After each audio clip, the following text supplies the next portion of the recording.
Hey, what's up guys, Vic here with PhoneArena, and today we have the brand new Pixel 5a, comparing it against last year's Pixel 5. So let's see if the video recording is any different. Follow me around as I tell you more about these phones. Now both phones have a main and an ultra-wide camera, and right now we're recording with the main one in 4K 30, so that's 4K video resolution. And both of these phones are well known for having great video stabilization, so let me know if you see any differences. It should be pretty stable footage the way it looks.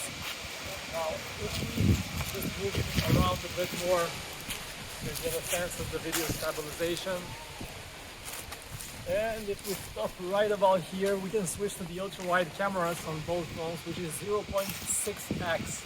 Not quite 0.5, but still plenty wide, so you get a much wider perspective, which is quite useful in tight spaces, or if you just want to capture a nice landscape. Alright, let's switch back to the main cameras, and again slowly pan around the phones to see if there's any difference in the way they adjust to the different light, to the brighter light in the skies. Then back to me.